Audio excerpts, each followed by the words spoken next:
Boa noite, tudo bem? Enquanto os irmãos estavam adorando, eu tive um senso no meu coração muito grande de inadequação, de não me sentir adequado para falar.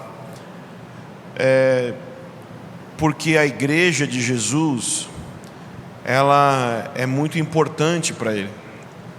E eu, no meu coração, me senti inadequado para falar. Eu tinha um sermão pronto, específico, e eu fui orar, e enquanto eu orava, por causa desse senso que eu estava sentindo, veio ao meu coração um versículo que é uma verdade, uma chave espiritual que eu quero compartilhar com você. E essa verdade espiritual, ela tem a ver com o ministério profético. Então, se você deseja aprender sobre a unção e o ministério profético, é sobre isso que eu vou falar agora. Mas eu vou falar de uma maneira diferente, talvez, do que você esteja acostumado a relacionar e pensar ser o ministério profético. Por quê? Porque, na minha opinião, ser um profeta é ter um trabalho de tempo integral de ser amigo de Deus. Para mim, é isso que significa ser um profeta. Não tem a ver com você entregar muitas profecias. E nesse sentido, eu penso que isso é o profético. O profético não é simplesmente profecias. O profético não é simplesmente prever o futuro. Isso está incluso, claro, na profecia. Existe isso, mas eu creio que vai além disso. E então eu queria transmitir para você hoje, se o Espírito Santo assim permitir, a verdade que eu creio ser o fundamento ou peça central para girar essas engrenagens aí do trabalho, do serviço, do ministério profético. Ou seja, se você quer ter mais da realidade profética na sua vida, na sua comunidade, no seu ministério, na sua família, como que você pode fazer isso? Então eu queria compartilhar com você hoje essa verdade, e eu vou fazer isso lendo um versículo da Bíblia, no Antigo Testamento, na seção dos profetas da Bíblia. Existe um profeta chamado Amós, livro do profeta Amós, capítulo 3, versículo 7. Amós 3, versículo 7. Eu creio que nesse versículo existe uma verdade muito basilar, muito fundamental para entender o ministério, o ofício, o trabalho do profeta, a unção profética, ou seja, tudo que realmente é profético, por assim dizer, eu creio que tem a ver com esse versículo. E você vai perceber que se você tiver um coração aberto, isso pode ser para você também.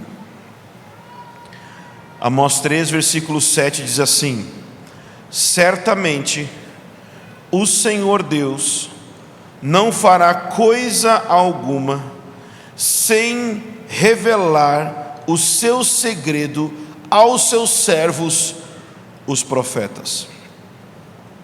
Vou ler mais uma vez. Certamente o Senhor Deus não fará coisa alguma sem antes revelar o seu segredo aos seus servos, os profetas. Então, em primeiro lugar, eu quero mostrar para você a maneira um tanto quanto não precisa na interpretação dessa passagem. Ou seja, nós podemos ler esse versículo e faltar a nós uma mente afiada para interpretar. Quando nós lemos esse versículo da seguinte perspectiva: certamente o Senhor Deus não fará coisa alguma sem antes revelar seu segredo aos seus servos os profetas. A gente pode pensar assim: olha só, os profetas são uns caras muito especiais. Por quê?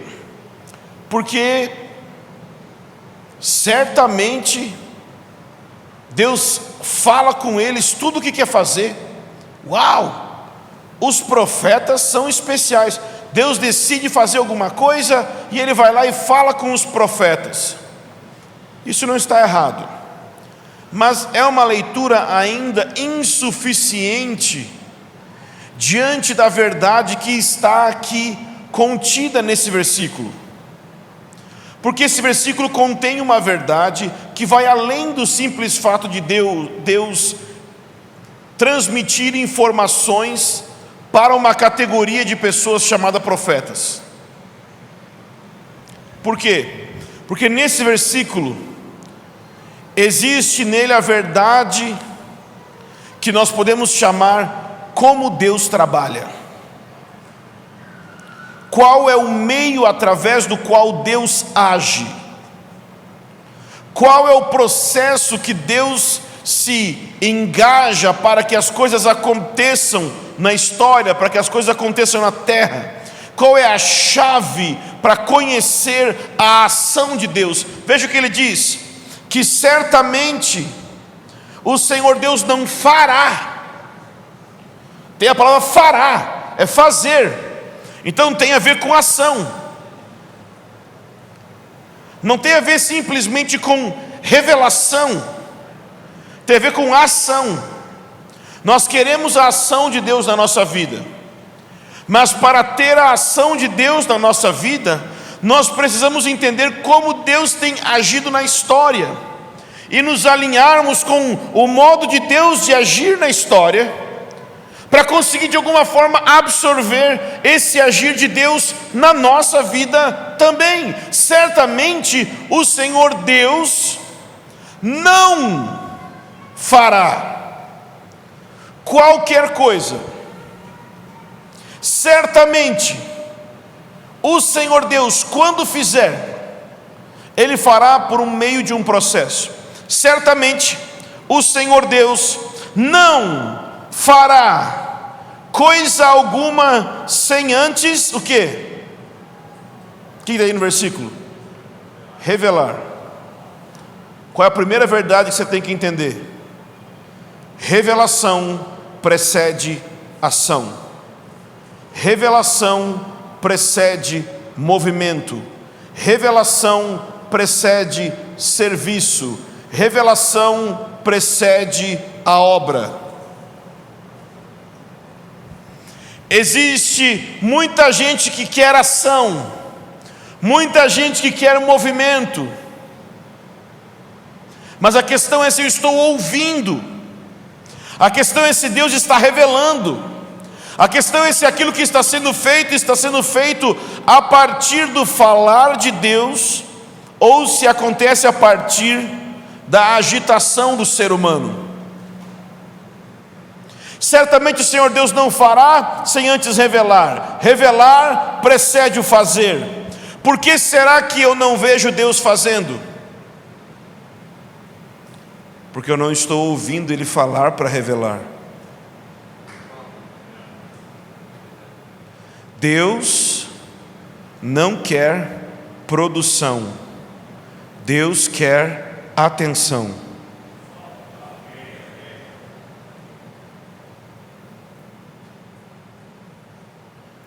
Antes de Deus fazer, Ele fala. Antes de Deus fazer, Ele fala. Tanto que o falar de Deus na Bíblia é o que faz. Disse Deus: haja, e ouve. Por que não está havendo tanta coisa hoje em dia? Porque não existe quem queira ouvir o haja. Para que haja na sua vida, você precisa ter ouvidos para ouvir.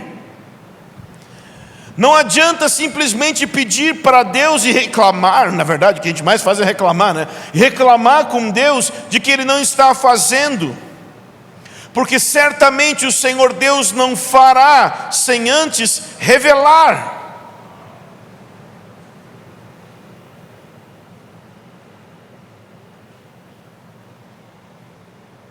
E esse princípio permeia a Bíblia inteira. Tudo o que Deus fez de significativo na Bíblia, Ele o fez porque previamente Ele revelou. Eu vou provar para você. No início de tudo, na criação, Deus criou os céus e a terra. Deus fez tudo maravilhoso, mas Ele chegou no momento ápice da criação, quando Ele iria criar a humanidade. Mas antes de Deus criar, o que Ele fez? Façamos o homem à nossa imagem, conforme a nossa semelhança. Pergunto: precisava Deus falar sobre criar o homem antes de criar o homem? Ele não precisa disso. Mas Ele decidiu que antes de criar, Ele iria conversar sobre o fato que Ele iria criar. Porque Deus não passa do planejamento direto para a ação. Ele planeja e depois Ele compartilha e depois Ele executa. Ele planeja, Ele pensa, Ele deseja, mas aquilo que Ele pensa e deseja, Ele compartilha. E a partir desse compartilhar, vem a execução. Ele não pensou, vou criar o homem, e saiu criando. Ele pensou, vou criar o homem, e falou, façamos o homem. E esse versículo para mim, façamos o homem, me lembra a doutrina da Trindade, porque Ele não havia criado o ser humano. Então, com quem Deus conversou? Com o próprio Jesus, com o Espírito Santo. Foi uma conversa da Trindade. Certamente o Senhor Deus não fará coisa alguma sem antes revelar o que Ele quer fazer.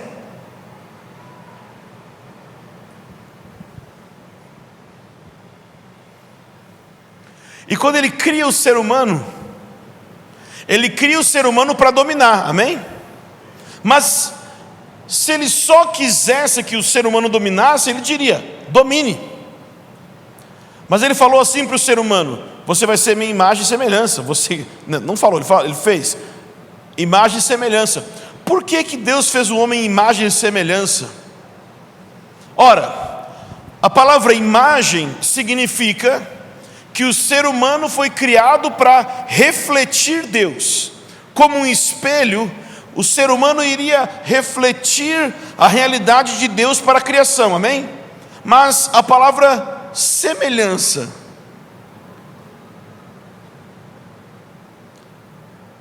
por que criar o homem na semelhança? Porque se você parar para pensar, Salmo 19, por exemplo, diz que os céus, eles manifestam a glória de Deus. Então, de alguma forma, a criação, ela é imagem de Deus num sentido específico que só a criação inanimada é. Então, a criação reflete a glória de Deus de alguma forma.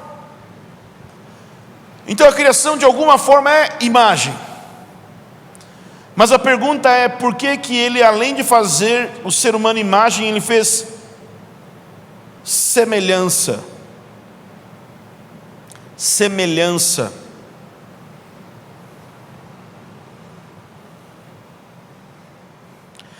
Porque eu não posso ter um diálogo com alguém que não é semelhante a mim.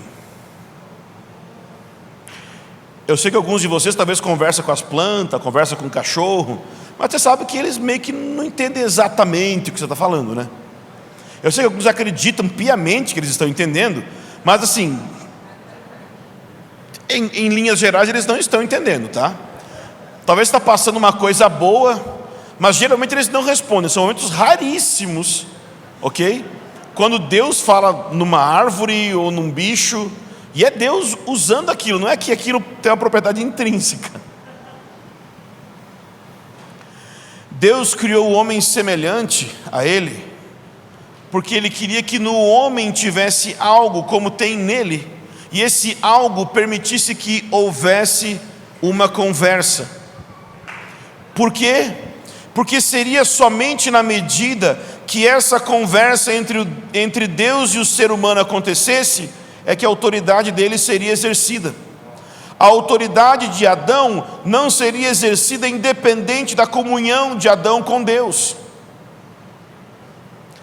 Tanto que, na minha opinião, ou seja, assim diz eu, não a Bíblia, eu não acho que Adão comeu da árvore do conhecimento do bem e do mal com uma intenção ruim.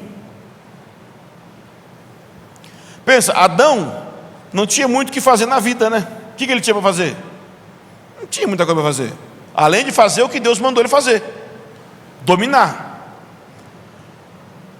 O que eu creio que Adão quis fazer quando ele comeu da árvore do conhecimento do bem e do mal é adquirir a capacidade de dominar sem ter que passar pelo processo constante de comungar. Ou seja, eu recebo a independência do pensamento, da razão, e eu exerço o domínio independente da relação. O nome disso hoje em dia chama seminário de teologia. Zoeira, estou brincando. Mas o que é muita teologia para muitas pessoas? Eu quero conhecer o que Deus pensa, o que é esse negócio, mas elas querem conhecer sem passar pelo processo de relacionar. Porque aquilo que eu conheço, em termos intelectuais, aquilo que eu conheço eu domino. Nós queremos, por exemplo, ter um vasto conhecimento de carros, sei lá, tocando qualquer coisa aqui. Quero conhecer motor de carro. Eu estudo bastante, então eu tenho um domínio naquela área, ok? Qual que é o problema? Todas as vezes que esse mesmo tipo de pensamento é empregado na teologia, a morte se instala. Por quê? Porque ninguém domina Deus. Entende? Não é que é errado buscar conhecimento, não, é bom. Mas qual é a questão? É que a árvore do conhecimento do bem e do mal foi um conhecimento, e aí eu estou colocando, é totalmente minha perspectiva, para fazer o que Deus queria, e isso é totalmente minha perspectiva, você não tem que concordar com isso. Mas eu acredito que ele estava fazendo isso, estava tendo um acesso ao conhecimento para exercer uma função sem ter que ter a relação. E a questão é que o domínio seria exercido na medida que houvesse o relacionamento. Se você tocar em frente a história da Bíblia, vai chegar um momento que Deus, a humanidade está em uma crise profunda, os filhos de Deus coabitando com as filhas dos homens, nascendo gigantes, e o coração de Deus está ali pesado, carregado, e Deus vai enviar juízo sobre a terra. O que é que impede Deus de enviar juízo? Nada. Era só ele chegar aí. Mas antes de enviar juízo, o que ele fez? Ele foi conversar com Noé. Ô Noé, deixa eu conversar aqui com você um negócio.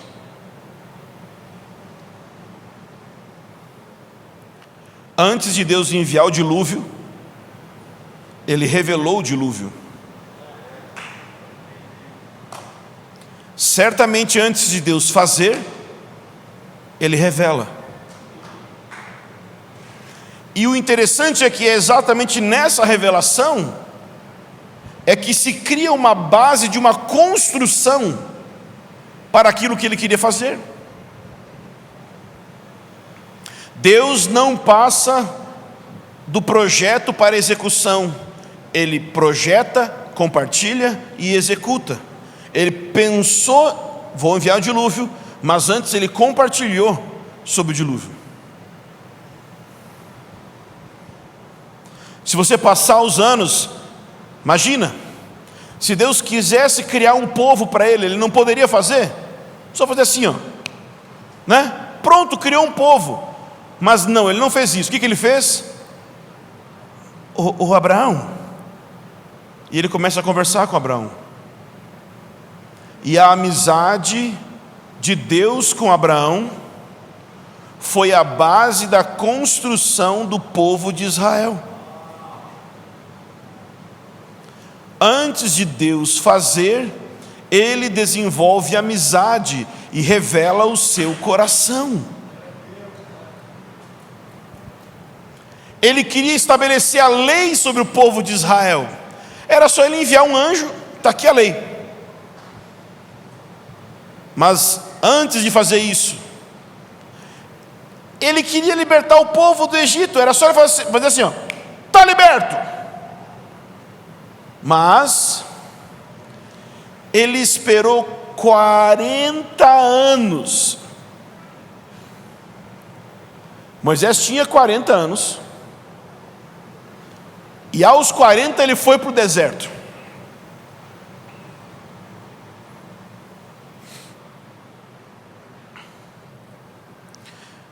Se eu não me engano, Moisés não ficou, eu posso estar errado na conta, mas parece que Israel não saiu com 400 anos. Mas é 403 ou 30, uma coisa assim, não é? É 3 ou 30? 3? 30. Por que é que Israel não saiu com 400, mas com 430? Porque Moisés não ficou pronto no ano 429. Profundo isso, né? Se ficasse no 429, saía no 429. Deu 400 anos, é a hora. Mas calma que o Moisés não está pronto ainda.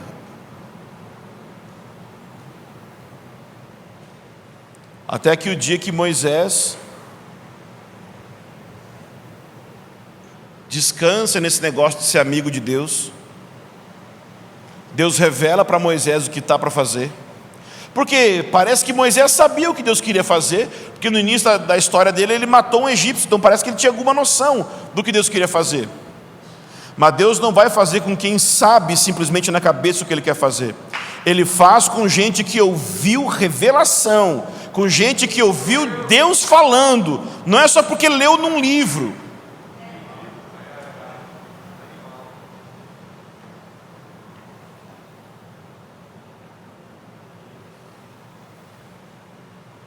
E o princípio que eu estou dizendo então é o seguinte: que certamente o Senhor Deus não fará coisa alguma sem antes revelar o seu segredo aos seus servos, os profetas.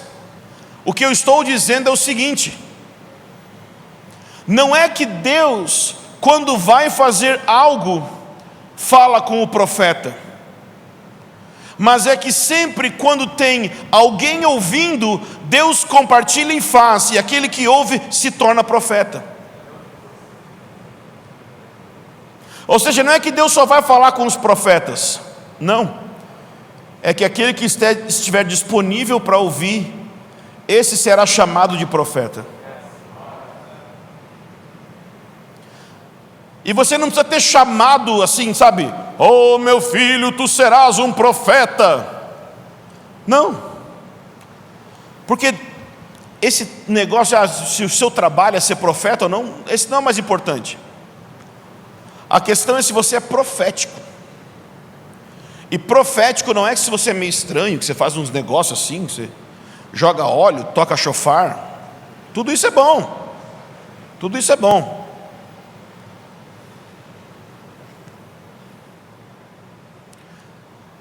Mas sabe por que tem tanta simbologia?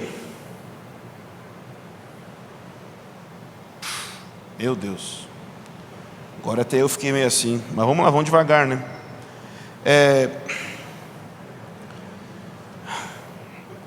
Sabe por que tem tanta simbologia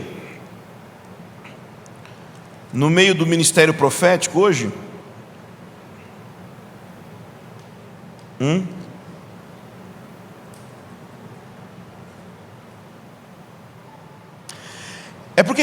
fala por meio de símbolos. Mas a verdade é que muita simbologia profética é Deus falando com gente preguiçosa que não quer gastar tempo para ouvir exatamente o que Ele está para falar. Porque Ele chega para... Eu não estou dizendo que Arão e Miriam eram preguiçosos, tá? Mas Ele chega para Miriam e Arão e fala assim: se tiver um profeta no meio do povo, eu falo com ele por meio de sonhos, visões, eu falo. Mas não é assim com o meu servo Moisés. Eu falo com ele face a face, como quem fala com um amigo.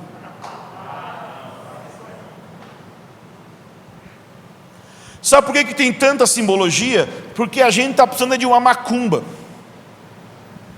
Sabe o que é macumba? Sabe o que é bruxaria? É mover o mundo espiritual sem ter relacionamento. Porque como é que eu faço? Eu ofereço um negócio, seja o que for, né? E o mundo espiritual move. Esse é o problema do profético hoje, é cheio dessas coisas. Mas e a amizade com Jesus?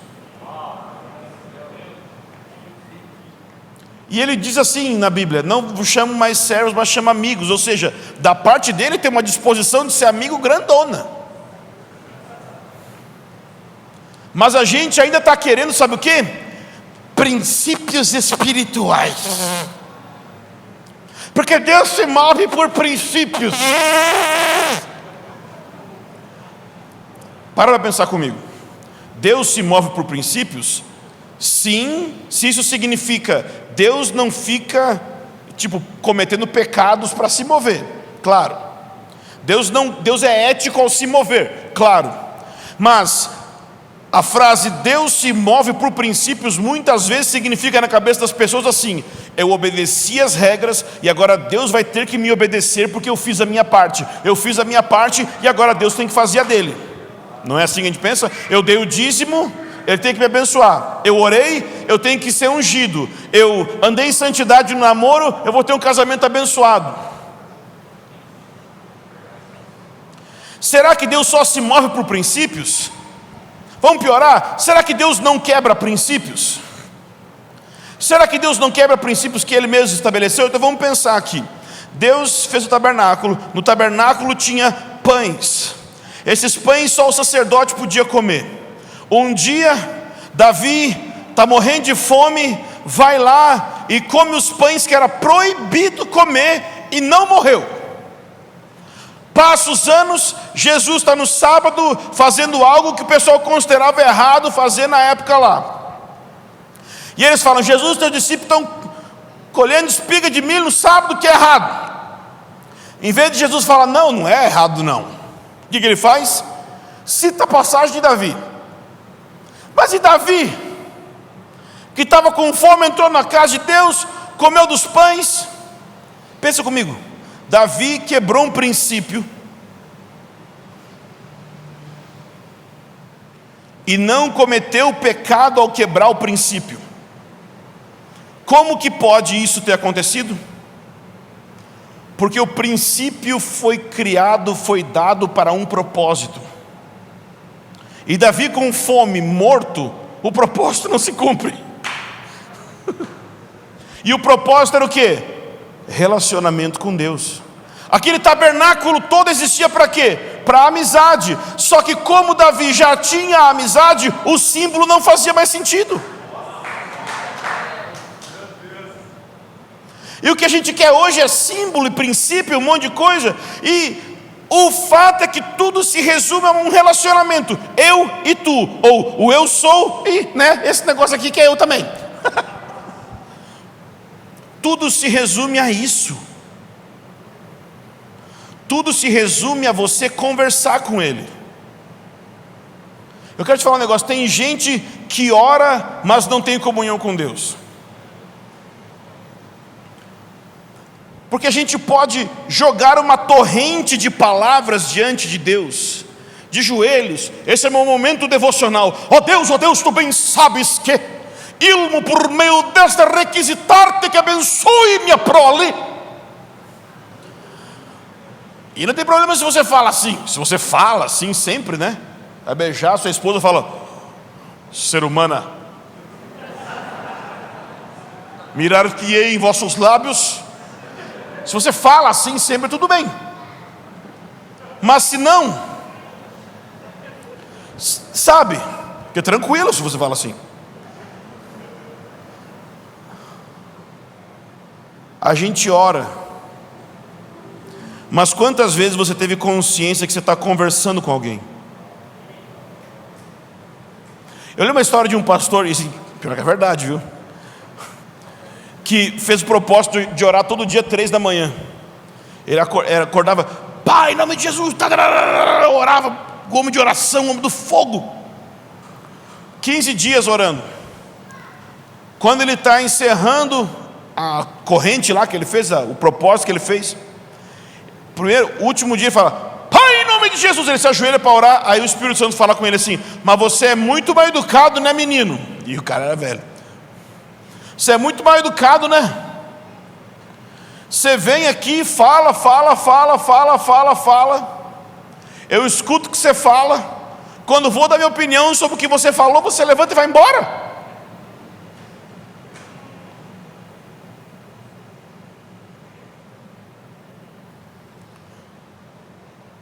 Como que Deus faz? Ele faz na medida que Ele fala.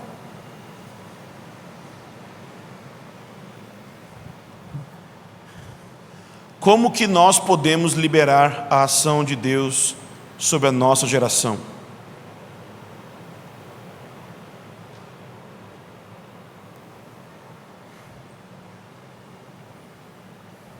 Muitos anos atrás, lá no Goiás, lá na Rubiataba,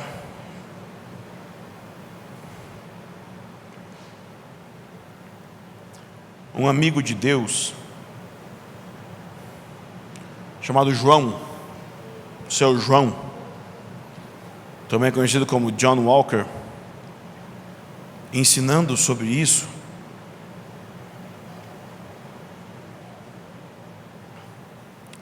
eles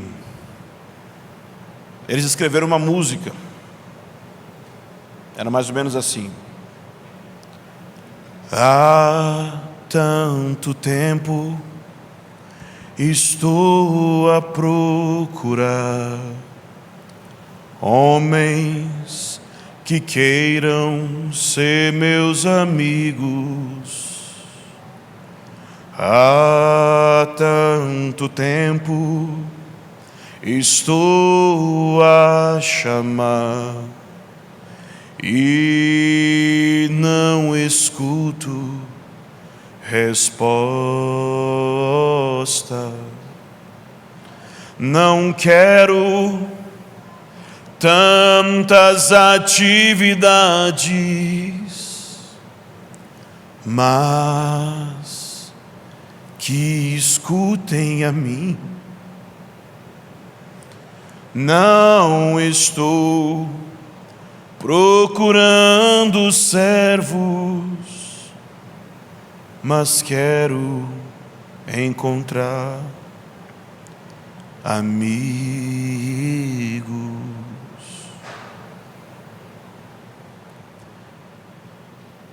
Se Deus encontrasse um amigo hoje aqui, uma pessoa que dissesse assim: Deus, cansei desse negócio de religião, sabe? Se o Senhor está querendo alguém que pode ser seu amigo, mesmo que seja alguém escrachado, alguém que tem um monte de problema na vida, se o Senhor pode ser amigo de uma pessoa assim, eu estou aqui, Senhor. Porque se Deus encontra uma pessoa, sabe, Noé era um só, Abraão era um só, Moisés era um só, Davi era um só.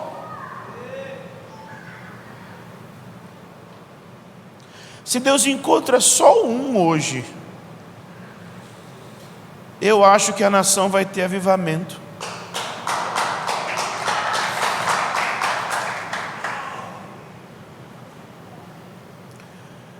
E talvez o nosso maior desafio hoje é como edificar uma comunidade que tem esse coração de querer ser amigo de Deus. Um povo que coletivamente quer mais do que tudo dar atenção para Ele. Porque eu acredito que se o Senhor encontra isso na terra, é como um ventre que vai gerar e dar à luz avivamento, vai gerar e dar à luz o propósito de Deus na terra. E acontece que mensagens como essa são pregadas há muitos anos no Brasil. E não aconteceram grandes coisas ainda, não é porque a mensagem está errada. Mas é igual Moisés. Um ano a mais, um ano a menos. Você já parou para pensar que o Senhor Jesus, que é a resposta para todos os dilemas do mundo, ficou 30 anos em silêncio antes de começar o ministério? E o ministério dele foi de 3 anos. Tem gente que nunca ficou em silêncio 3 anos, mas quer ter um ministério de 30.